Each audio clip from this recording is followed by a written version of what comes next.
Hey, what's up guys, Rare Bishop here, and welcome back to my channel. Today we have another Medal of Honor gameplay for you. I figured with this game being newly released and majority of the gameplays I'm posting up with Modern Warfare 3 and Call of Duty Black Ops, this seems to be getting the most views and the most comments, so I figured I would keep with this until Black Ops 2 comes out in just a few weeks. And with this video, I'd like to further go on with my thoughts on the whole game, not just multiplayer, but the single player, the multiplayer, all that into one. And first off, before I get into any of that, this is obviously Medal of Honor on the map that was in the beta, which is a stadium map, but it is a different game type. This is called Sector Control, which is very similar to the Domination game type you see in Call of Duty, Black Ops, any of the Call of Duty games.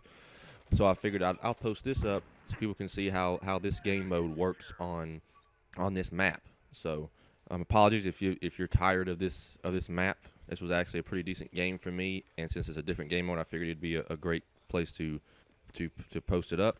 So let's get first into it. Let's talk about the hit detection. I talked about this the other day with my earliest Medal of Honor gameplay video. Hit detection is still off. I don't know if that's something they can actually fix server side or if that's something that they have to actually patch. But the hit detection at times, like I said in the other video, there are times when you're standing right in front of somebody and it seems as though the bullets are going through them like they're Casper the Friendly Ghost. And it's very odd. Like if you see right here, I'm able to hit this guy fine at long range. Like I said also in the other video, at long range, the hit detection seems completely fine, but the closer the enemies get, the worse the hit detection gets.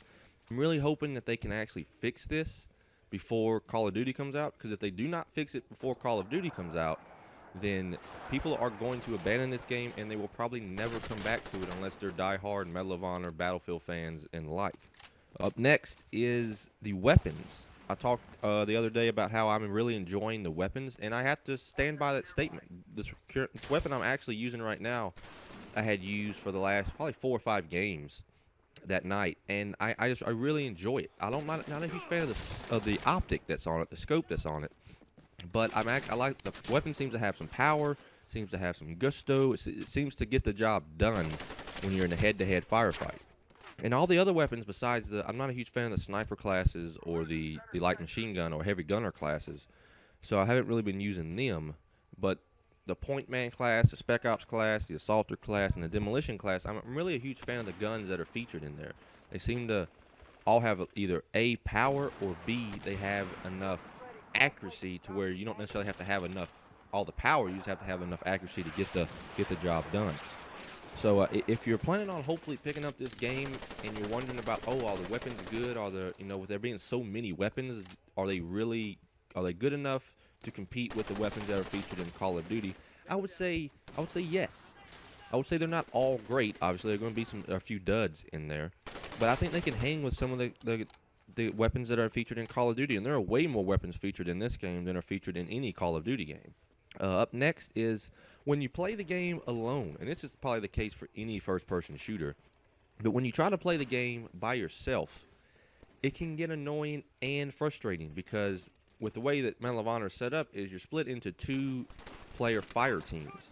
So like right now, it's me and one person, and then me and another person, and then so on and so on, but it's 10 people on each team, but you're split into fire teams. And so if your fire team buddy is not up to par or cannot really get the job done at playing either the objective or just getting the necessary kills, you can have a frustrating experience. And I had that a few times last night. The player that I'm playing with right here, I don't know, but he did a pretty decent job at playing the objective and getting the kills that we needed. But there were times earlier in the night where there were people who would just get a sniper rifle, and then they would literally just lay prone in a bush trying to snipe. And that's fine if you're playing TDM. If you want to play that way, that's fine. When we're playing Sector Control, which, like I said earlier, is like Domination, you got to go in there and you got to try to capture the points. You're not helping us if you're just sniping back in a bush. So, like I said, that's probably like that with every first-person shooter. If you're playing alone, you're going to have probably more problems than if you're playing with people because there's no real communication. That's another thing, is most people who play alone aren't really good at communicating. You can sit there and say, hello, we need to go here, we need to go there, and they just ignore you and run the opposite direction. But, I will digress about that situation. And then next, I'll talk about the single player and multiplayer as a whole. I finished the single player campaign, and I've played the multiplayer every night since it came out, so almost a little bit over a week.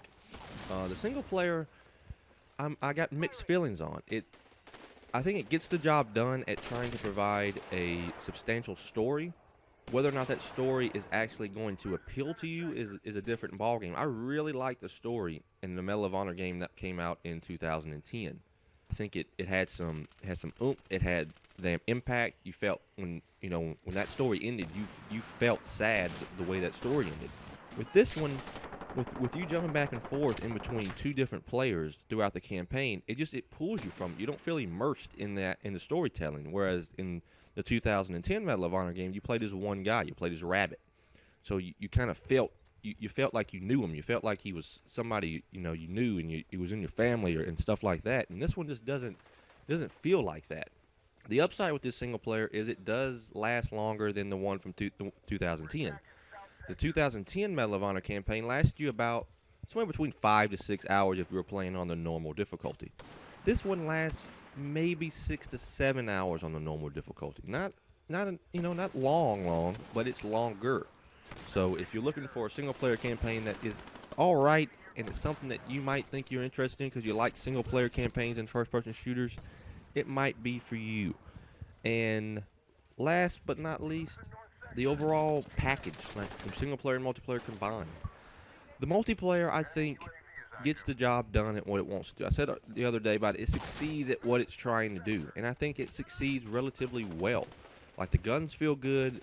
There are certain game modes, like I think Sector Control, which is obviously Domination, and then Hotspot, which was the game mode I posted the other day, are both relatively well-made game modes.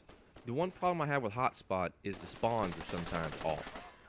There are sometimes, like I said in the other video, where you'll spawn, on one side of the map, but the objective is on the other side of the map where the other team is spawning. So it's very difficult to get over there and get the objective done.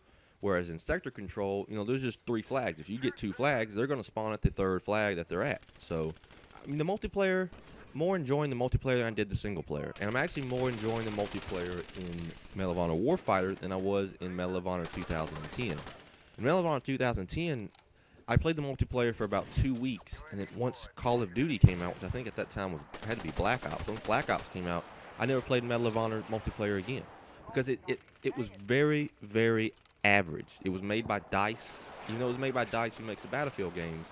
DICE had to rush to make that multiplayer, whereas this multiplayer is made by Danger Close Games, who also made the single player.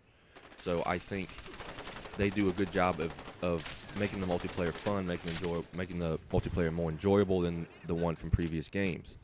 So if you're thinking about picking it up, I would actually suggest it. Even if you're a fan of Call of Duty, I think it's a totally different game that you will enjoy it.